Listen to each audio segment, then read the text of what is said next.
IT job కోసం try చేస్తున్నారా? Coding tutor లో ట్రైనింగ్ తో పాటు stipend and 100% job guarantee. Welcome to Suman TV. నేను మీ Suman TV Nag. Mindful millionaire అనేటువంటి సిరీస్ని నేను బిజినెస్ కోచ్ శ్రావణ్ వారణాసి గారు చేస్తూ ఉన్నాము. అయితే చాలామంది మేము బిజినెస్ రెస్టారెంట్స్కి సంబంధించినటువంటి ఒక వీడియో చేసాం.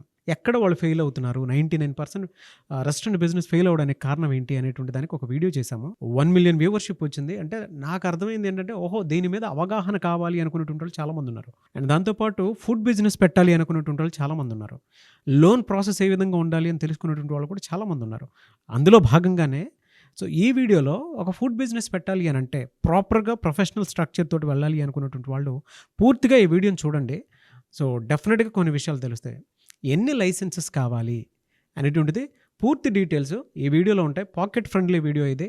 సో ఎప్పుడైనా సరే మీరు ఫుడ్ బిజినెస్ పెట్టాలి అనుకుంటే ప్రొఫెషనల్గా వెళ్ళాలి, లాభాల్లో తెచ్చిపెట్టేలా ఉండాలి, అట్ ద సేమ్ టైం 10 మందికి గ్రాటిట్యూడ్ చూపించేలా ఉండాలి బిజినెస్ అని అంటే డెఫినెట్గా ఒక మంచి బిజినెస్ అది స్టార్ట్ చేయాలనుకున్నటువంటి వాళ్ళు ఈ వీడియోని చూడండి. హలో శ్రావణ్ వారణాసి గారు. హలో నాగరాజ్ గారు. సార్, జనరల్గా అండి ఫుడ్ బిజినెస్ పెట్టాలి అని అంటే ఎన్ని లైసెన్సెస్ ఉండాలి?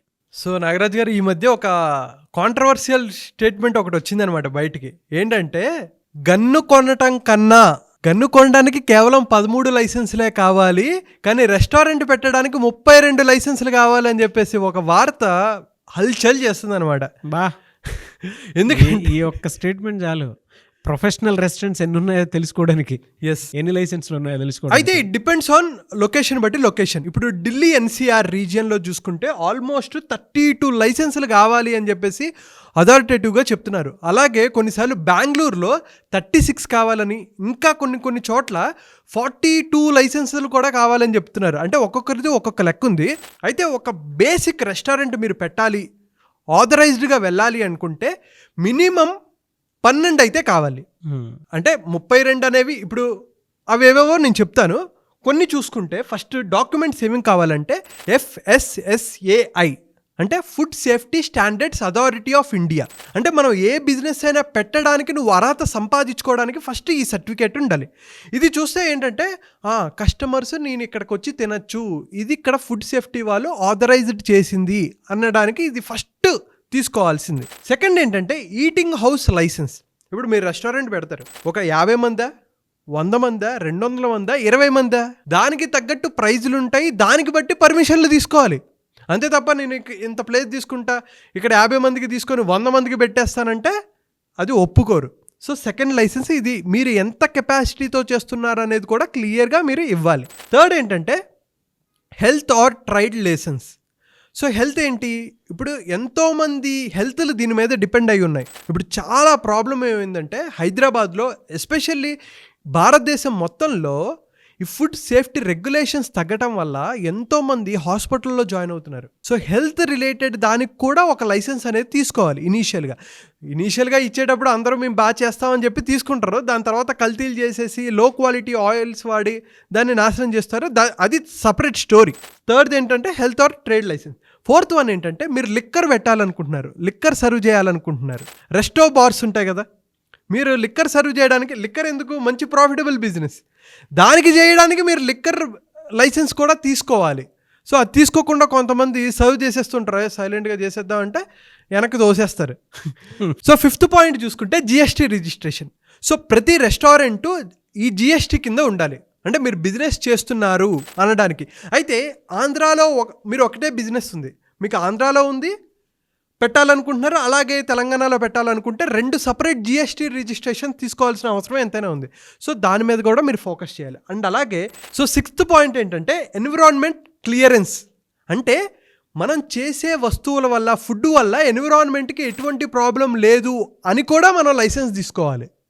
సో ఇది చాలా ఇంపార్టెంట్. అండ్ సెవెంత్ ఏంటంటే ఫైర్ సేఫ్టీ. సడన్గా ఎందుకంటే కంటిన్యూస్గా ఫైర్తో ఆడుకుంటూ ఉంటారు, చెలగాటం ఆడుతూ ఉంటారు కాబట్టి సో చాలా జాగ్రత్తగా అటు స్టాఫ్ సేఫ్టీ చూసుకోవాలి, అలాగే కస్టమర్ సేఫ్టీ కూడా చూసుకోవాలి. అందుకని వీళ్ళ దగ్గర నుంచి నో అబ్జెక్షన్ సర్టిఫికేట్ అనేది తీసుకోవాలి. సో అప్పుడే మీరు ప్రొసీడ్ అవ్వగలరు. తర్వాత ఏంటంటే లిఫ్ట్ లైసెన్స్. కొంతమంది సెకండ్ ఫ్లోర్లోనో థర్డ్ ఫ్లోర్లోనో ఉంటుంది. మీరు లిఫ్ట్ పెట్టుకుంటే లిఫ్ట్కి కూడా లైసెన్స్ తీసుకోవాలి. సిగ్నేజ్ లైసెన్స్ అంటారు. అంటే ఏంటంటే మీరు మార్కెటింగ్ చేసుకోవాలి. నేను ఒక రెస్టారెంట్ పెట్టుకున్నా, నేను మార్కెట్లో తీసుకెళ్ళి నాది రెస్టారెంట్ ఉంది, మీరు ఇక్కడికి వచ్చి తినండి, మా దగ్గర అద్భుతంగా ఉంటుంది అనడానికి కూడా లైసెన్స్ తీసుకోవాలి. ఎంతమంది తీసుకుంటున్నారు? నేను రెస్టారెంట్ పెట్టగానే మార్కెటింగ్ ఫస్ట్ చేసేసుకుంటారు. కానీ మీరు ముందు మార్కెటింగ్ చేసుకునే ముందు మీరు ప్రాపర్గా ఉన్నాయా లేదా మార్కెటింగ్ చేసుకోవడానికి కూడా పర్మిషన్ తీసుకోవాలి. తర్వాత ఏంటంటే మ్యూజిక్ పెట్టుకుంటున్నారు, 10th one సరదాగా మ్యూజిక్ పెడతాను అంటే మ్యూజిక్ కూడా లైసెన్స్ కావాలి. సో చూడండి ఎంత కాంప్లెక్స్. సో ఇష్టం వచ్చినట్టు ఒక పర్మిషన్ తీసుకొని మ్యూజిక్ పెట్టుకుంటా, లౌడ్ సౌండ్స్ పెట్టుకుంటానంటే ఊరుకోరు. 11th ఏంటంటే షాప్ ఎస్టాబ్లిష్మెంట్ లైసెన్స్. ఎప్పుడు పెట్టాము, ఏంటి, దీని డీటెయిల్స్, ఇందాక వీటన్నిటితో లైసెన్స్తో పాటు ఈ షాప్ ఎస్టాబ్లిష్ ఎప్పుడు చేశారు, ఎంతమంది ఉన్నారు, ఎంతమంది స్టాఫ్ ఉన్నారు, వాళ్ళకి పేమెంట్స్ ఎలా జరుగుతున్నాయి, ఎంతమంది పార్ట్నర్షిప్లో ఉన్నారు అనేది కూడా క్లియర్గా మనం లైసెన్స్ అనేది తీసుకోవాలి. అండ్ 12th ఏంటంటే రెస్టారెంట్ ఇన్సూరెన్స్. ఒకవేళ కాలిపోయింది, దానికి ఇన్సూరెన్స్ ఉందా లేదా. మళ్ళీ ఇన్సూరెన్స్లో చాలా టైప్స్ ఉంటాయి, మనం డీటెయిల్గా ఎక్స్ప్లెయిన్ చేయట్లేదు. అయితే ఈ ప్రాసెస్ జరగడానికి మినిమం కొన్నిసార్లు 3 to 6 months కూడా జరుగుతుందండి. అంటే క్లియరెన్స్లు రావడానికి. అవును, మరి ఒక్కొక్కటి చోట. ఇప్పుడు ప్రాబ్లం ఏంటంటే ఇవన్నీ ఒక చోట ఉండవు, ఒక్కొక్క దానికి ఒక్కొక్క చోట తిరగాలి. అయితే ఇప్పుడు హైదరాబాద్లో ఏం చేస్తున్నారంటే సింగిల్ విండో లాగా చేస్తున్నారు. అంటే 1 రెగ్యులేషన్ చేయాల్సిందే, ఎందుకంటే మాకు దీనికే 2 నెలలు 3 నెలలు 6 నెలలు అయిపోతుంది. మేము ఇప్పుడు బిజినెస్ పెట్టుకొని ఇంకోటి చెప్పనా, ఈ లైసెన్స్లన్నీ తీసుకోగా మొత్తం పర్మిషన్స్ తీసుకుంటే అంటే ట్యాక్సులు కట్టాలి కదా, మొత్తం మీద 60% ట్యాక్సులకే వెళ్ళిపోతాయి. ఇంకా నీకు మిగిలేది ఏమిటి? సో అందుకనే రెస్టారెంట్ బిజినెస్ ఏమంటారంటే జిఎస్టీ అని, వ్యాట్ అని, మొత్తం శాలరీస్ ఇచ్చుకోవాలి, మీరు ప్రొడక్ట్స్ కొనుక్కోవాలి, ఫుడ్ ఐటమ్స్ కొనాలి, ఇవన్నీ చేయగా నీకు ఎంత మిగులుతుంది? షాప్ రెంట్ కట్టుకోవాలి, కరెంటు బిల్లు పే చేసుకోవాలి. అందుకనే రెస్టారెంట్ బిజినెస్ అంత ఈజీ కాదండి. అందుకనే మనం మాట్లాడుకున్నాం, 1 yearలోనే 60% ఫెయిల్ అయిపోతారు, 5 yearsలో 80% ఆఫ్ రెస్టారెంట్స్ మూతపడిపోవడానికి గల కారణం ఏంటంటే ఇన్వెంటరీ ఏంటి, మనం ఎక్కడి నుంచి తీసుకుంటున్నాము, ఎన్ని ఐటమ్స్ ఉండాలి, కరెక్ట్ లొకేషన్లో ఉన్నామా లేదా, ఇవన్నిటినీ చూసుకొని లైసెన్సులు తీసుకొని దీని ప్రాఫిట్ మార్జిన్ ఎంత. Slowest way to lose money is restaurants అని అంటారు. సో చాలా జాగ్రత్తగా రెస్టారెంట్ బిజినెస్ని మీరు ఎలా రన్ చేయాలి, అసలు ఎటువంటి స్ట్రాటజీస్తో ఉండాలి, ఎటువంటి బిగ్గర్ పిక్చర్ ప్లానింగ్ ఉండాలి.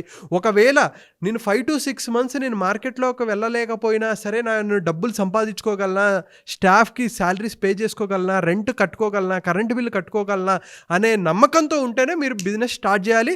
వాటన్నిటి కోసం ఈ లైసెన్సులు.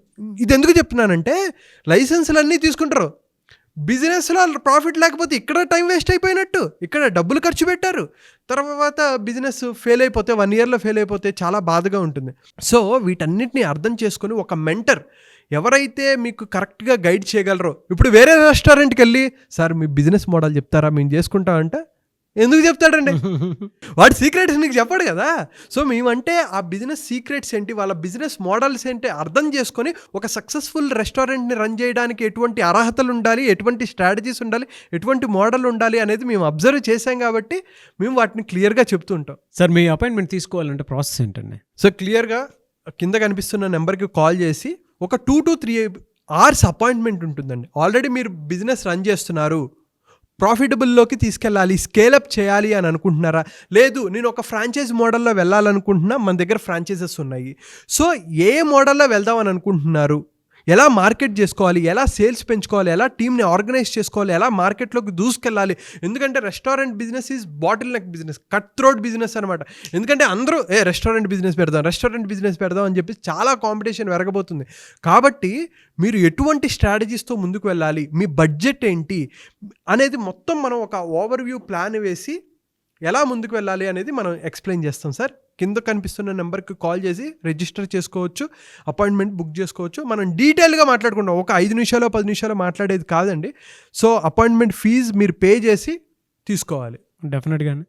Anyway sir, thank you so much Shravan Varanasi గారు. థ్యాంక్ యూ నాగరాజ్ గారు. సో చూసారు కదండి వీడియో. ఈ వీడియోపై మీ అభిప్రాయాన్ని కమెంట్ బాక్స్లో పోస్ట్ చేయండి. ముఖ్యంగా మీరు కనుక మీ బిజినెస్ ఏదైనా సరే, అది సేల్స్ పాయింట్లో అయినా సరే, లేదంటే మార్కెటింగ్ స్ట్రాటజీ వైజ్ అయినా సరే, లేదా ప్రమోషనల్ పాయింట్లో అయినా సరే, శ్రావణ్ వారణాసి గారితో కలిసి మీరు రావాలి అనుకున్నటువంటి వాళ్ళు ఎవరైతే ఉంటారో, ఒక మంచి బిజినెస్ గ్రోత్ కోసం చూడాలి అనుకున్నటువంటి వాళ్ళు, growth mind set, fixed mind set అని 2 ఉంటాయి. డెఫినెట్గా బిజినెస్కి కావాల్సిన గ్రోత్ మైండ్ సెట్టే. మీకు కనుక ఆ పాయింట్లో నుంచి బిజినెస్ని తీసుకువెళ్ళాలి అనుకున్నటువంటి వాళ్ళు ఎవరైనా సరే, సో నాతో కానీ శ్రావణ్ వారణాసి గారితో కానీ ట్రావెల్ అయ్యి ముందుకు వెళ్ళాలనుకుంటే స్క్రీన్ మీద మీ కాంటాక్ట్ నెంబర్ కనిపిస్తుంది, దాన్ని మీరు కాల్ ఆర్ మెసేజ్ వాట్సాప్ చేసి అపాయింట్మెంట్ బుక్ చేసుకొని మీ బిజినెస్ ఏదున్నా సరే సో నెక్స్ట్ లెవెల్కి తీసుకువెళ్ళాలి అనుకున్నటువంటి వాళ్ళు వెంటనే అప్రోచ్ అవ్వండి. అండ్ ఈ వీడియో లైక్ చేయండి, షేర్ మాత్రం తప్పకుండా చేయండి. ఇలాంటి మరిన్ని వీడియోస్ కోసం మా ఛానల్ ఫాలో అవ్వండి. Thank you. సుమన్ టీవీలో మీ పర్సనల్ అండ్ బిజినెస్ ప్రమోషన్స్ కోసం కింది నెంబర్కి కాంటాక్ట్ చేయండి.